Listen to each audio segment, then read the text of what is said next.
Bismillahirrahmanirrahim. Assalamualaikum warahmatullahi wabarakatuh. Sebelum dimulainya pembelajaran, alangkah baiknya kita berdoa masing-masing terlebih dahulu. Doa dimulai.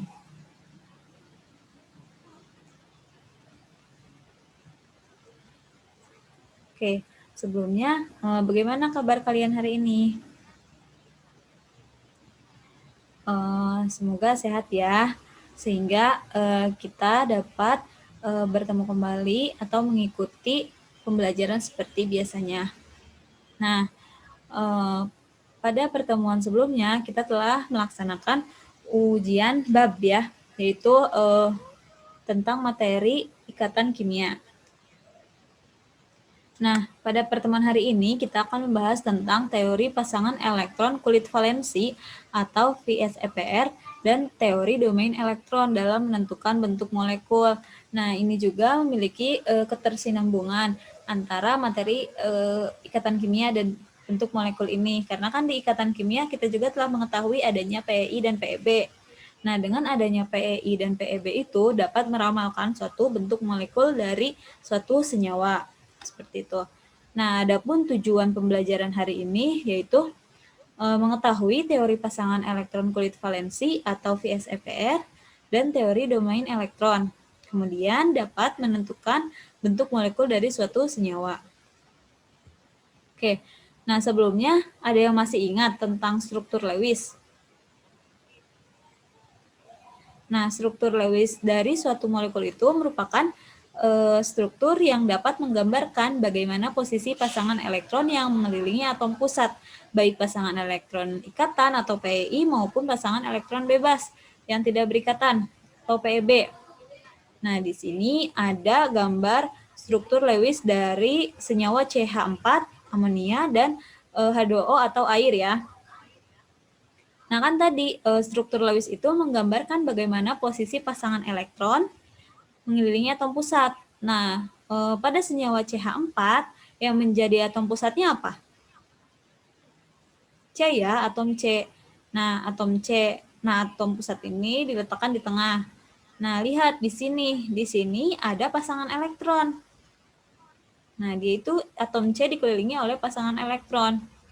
Nah, di sini ini pasangan elektron ikatan atau pasangan elektron bebas? Pasangan elektron ikatan ya, PEI.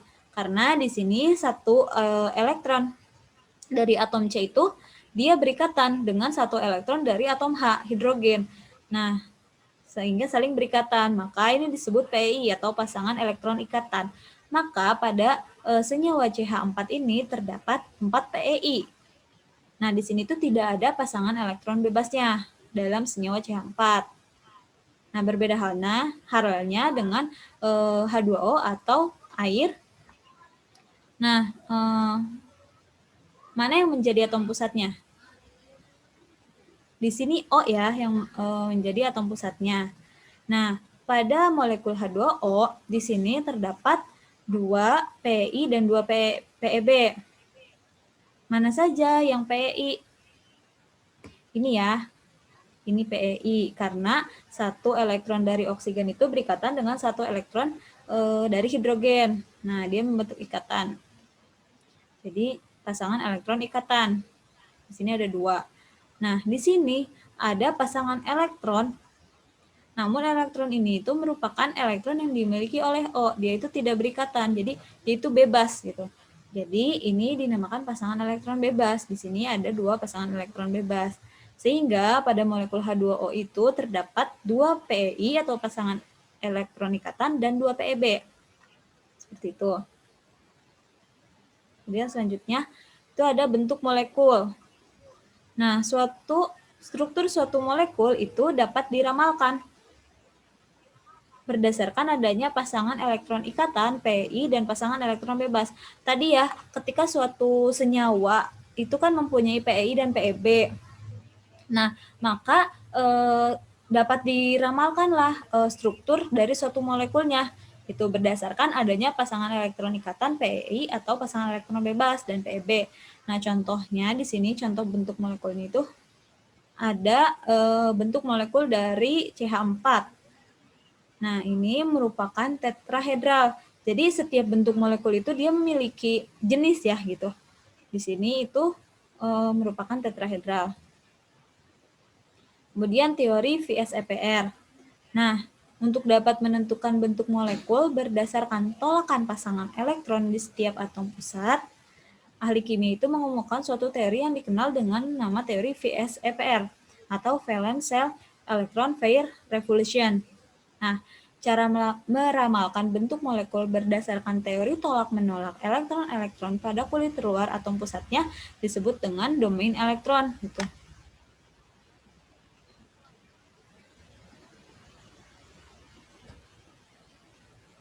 Nah, urutan kekuatan-kekuatan gaya tolak-menolak antar pasangan elektron itu sebagai berikut. Nah, jika ada dalam suatu senyawa itu ada PeB dan PeB ya, pasangan elektron bebas gitu. Itu gaya tolak-menolaknya itu lebih besar adanya PeB dan PeI dalam suatu senyawa. Nah, PeB dan PeI itu gaya tolak-menolaknya lebih besar dari PeI dan PeI.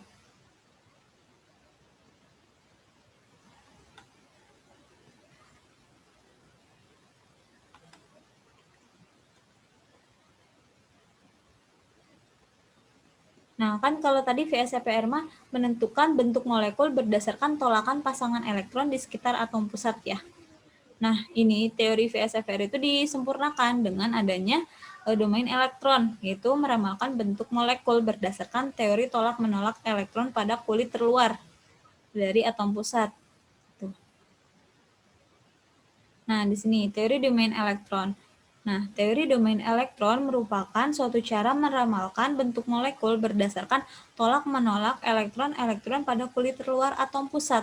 Nah, teori ini merupakan penyempurnaan dari teori VSEPR. Nah, domain elektron ini berarti kedudukan elektron atau daerah keberadaan elektron. Jadi, dengan adanya teori domain elektron ini, kita dapat mengetahui kedudukan elektron atau daerah keberadaan elektron.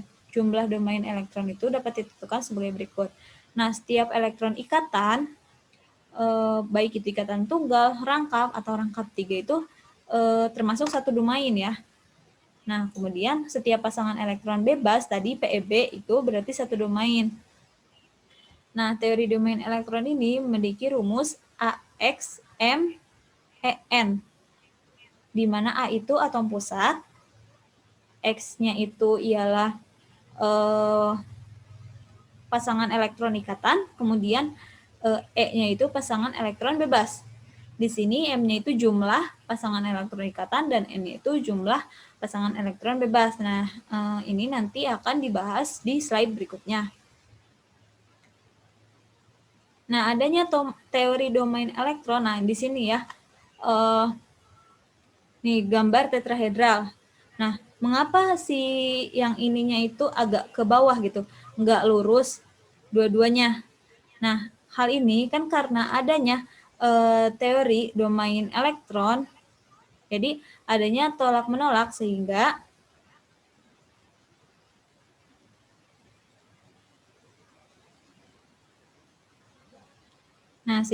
dia itu jadi dapat menyempurnakan bentuknya gitu. Gitu. Di sini ada gaya tolak-menolak gitu. Nah, prinsip-prinsip dasar teori domain elektron ialah sebagai berikut.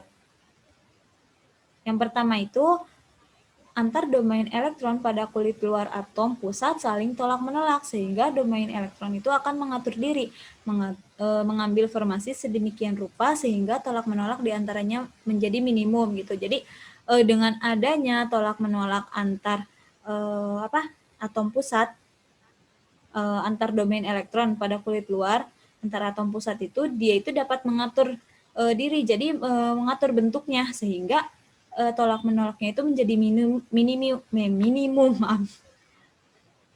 Kemudian nomor 2 itu urutan kekuatan tolak menolak di antara domain elektron adalah sebagai berikut.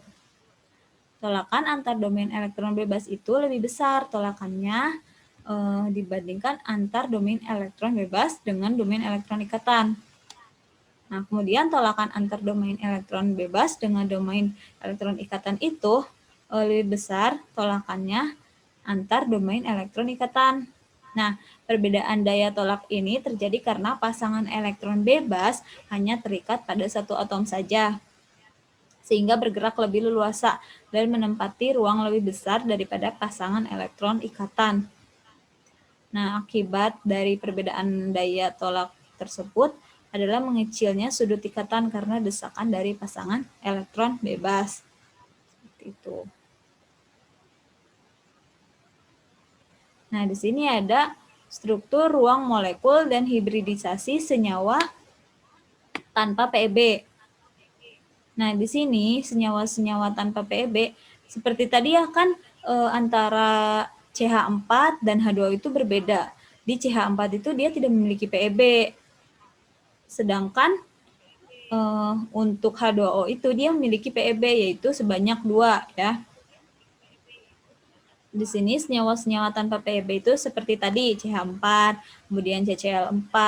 Nah, ini dapat diketahui atau dapat dibuktikan dengan penggambaran struktur Lewis seperti itu. Maksudnya senyawa-senyawa yang memiliki PEB atau tidak itu dapat dibuktikan dengan menggambarkan struktur Lewisnya. Nah, dirumuskan dengan notasi A dan X.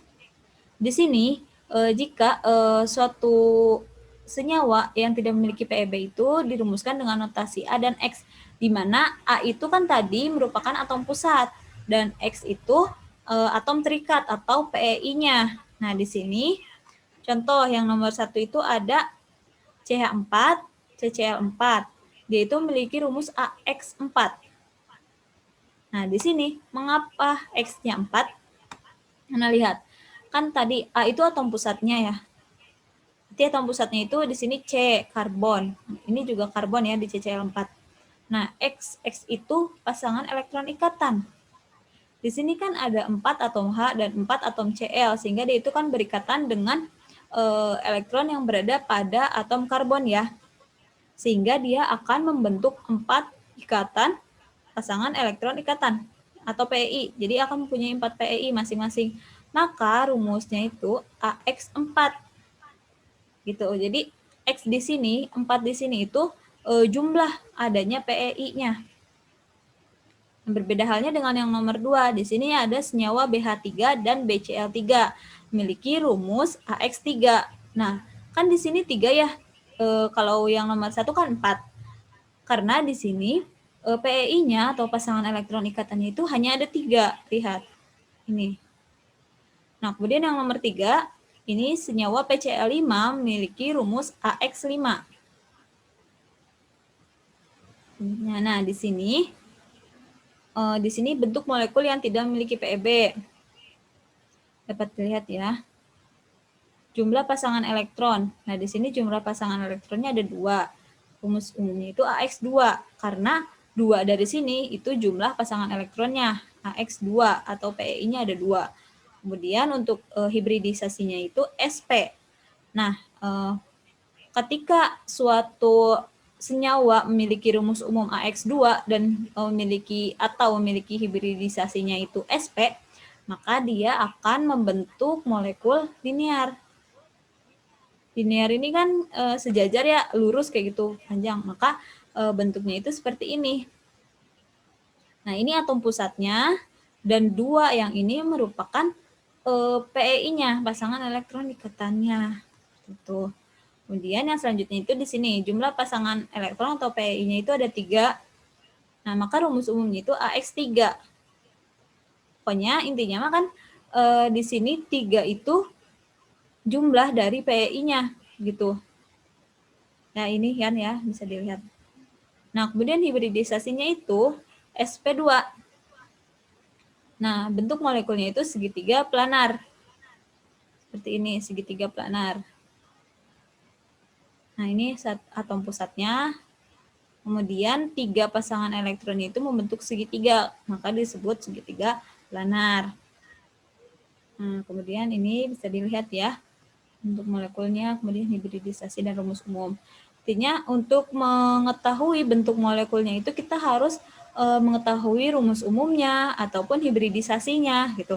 Setelah kita mengetahui hibridisasi dan rumus umum, maka kita juga harus mengetahui bentuk molekul dari rumus umum ini itu apa gitu. Contohnya misalkan dari rumus umum AX4, maka bentuk molekulnya itu tetrahedral, seperti itu. Sampai sini bisa dipahami? Oke, lanjut dulu ya. Nah, contohnya di sini, contoh soalnya, perhatikan struktur Lewis untuk molekul CH4 dan CCl4. Nah, di sini itu yang dipakai CCl4 ya. Nah, berarti di sini itu yang dimintanya adalah hibridisasi. Untuk menentukan hibridisasinya, yang pertama kita harus buat konfigurasi elektron dari masing-masing atom. Nah, kan di sini senyawa CCl4, maka ada 2 atom ya di sini yang berbeda, yaitu atom karbon dan atom klor. Nah, di sini atom karbon itu nomor atomnya 6, maka dapat dilihat konfigurasi elektronnya, dan di sini Cl dapat dilihat juga konfigurasi elektronnya. Nah, kan tadi atom pusatnya itu kan karbon ya. Di sini elektron valensi dari atom karbon itu 4. Mengapa 4? Lihat, karena kan ini subkulit luarnya itu P. Nah, jika subkulit luarnya P, maka dia harus ditambah dengan elektron yang ada pada subkulit S. Maka 2 ditambah 2, 4.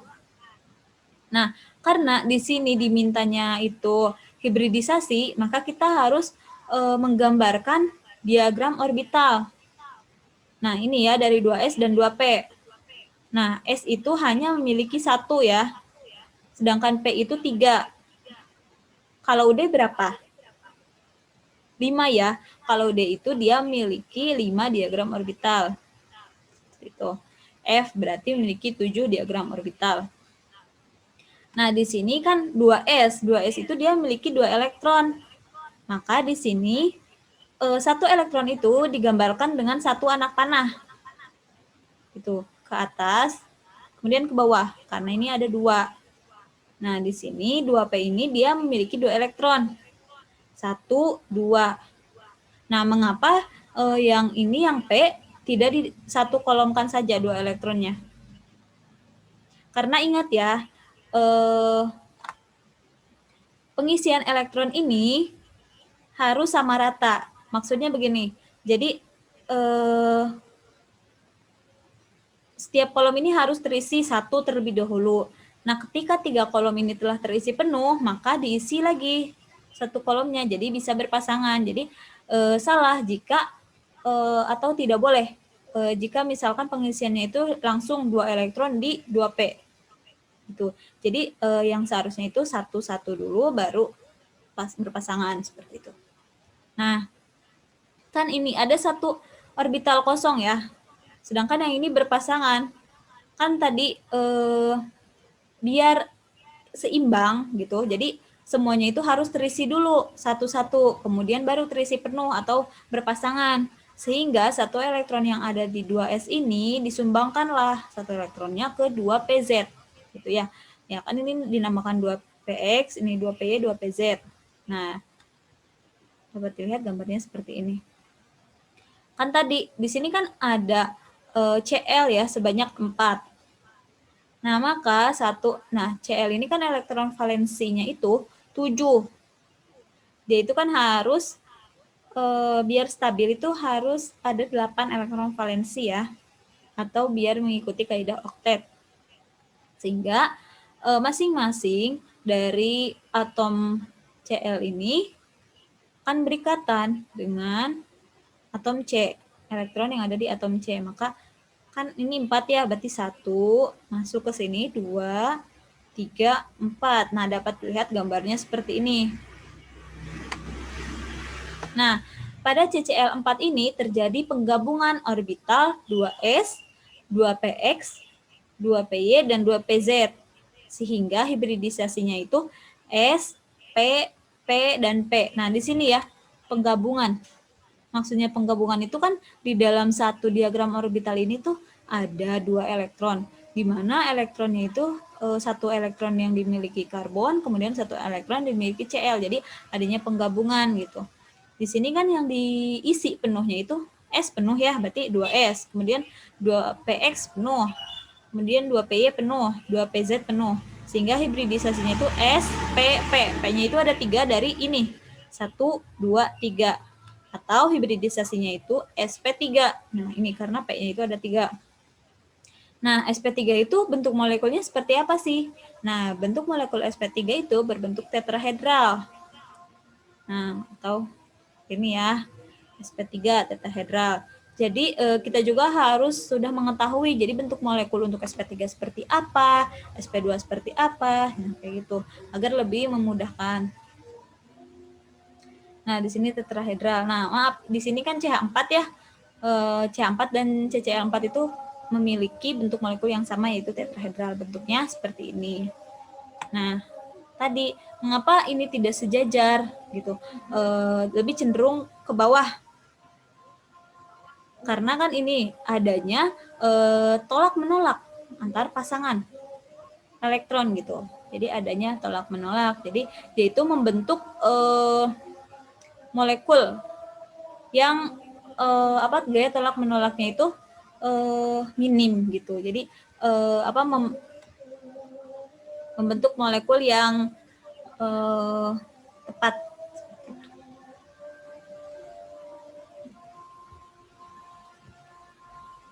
Kemudian molekul BH3, BCl3, dan BF3 itu memiliki rumus AX3. Nah, di sini ditanyakannya itu bentuk hibridisasi dari BH3. Seperti tadi, kita pertama itu membuat konfigurasi elektron dari masing-masing atom. Di sini kan ada 2 atom ya, B dan H.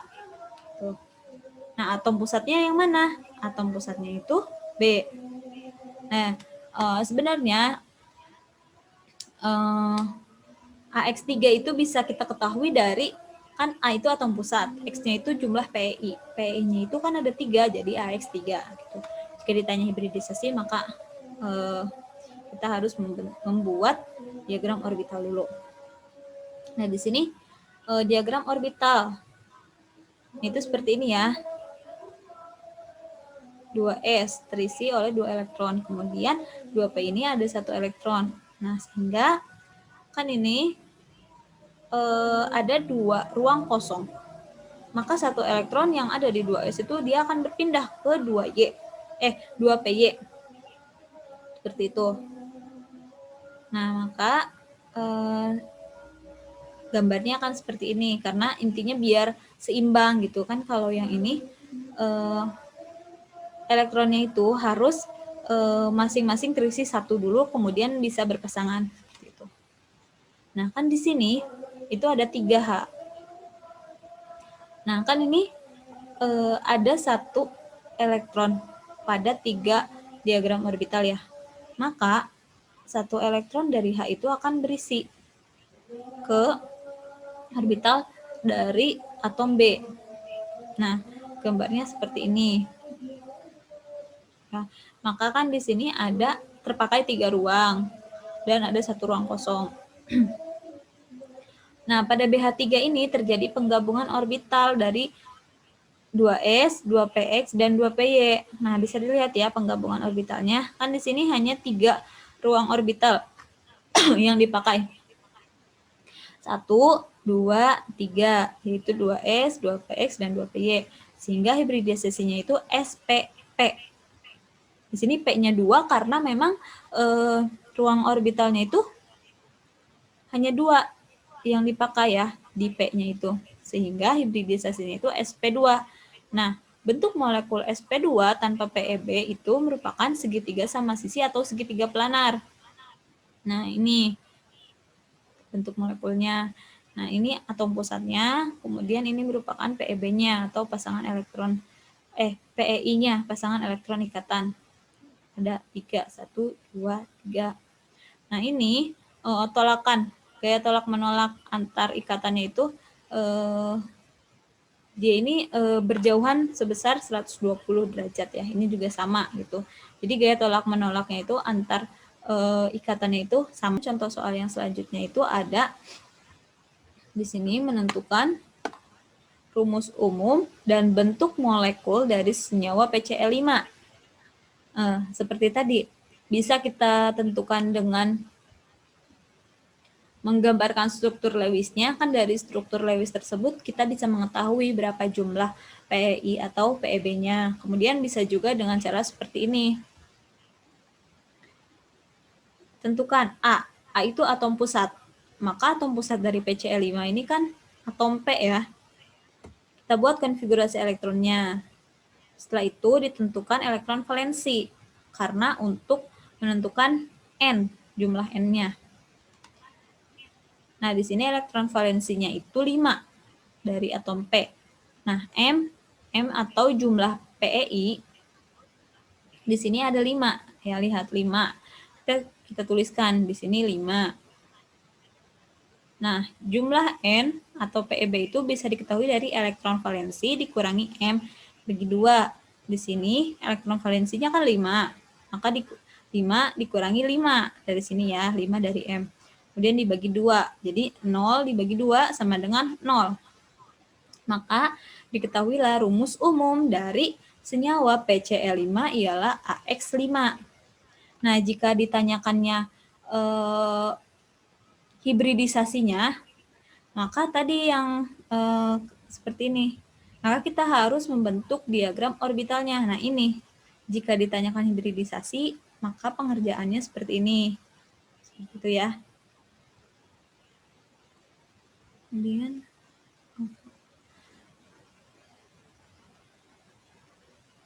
nah, kan rumus umumnya itu AX5.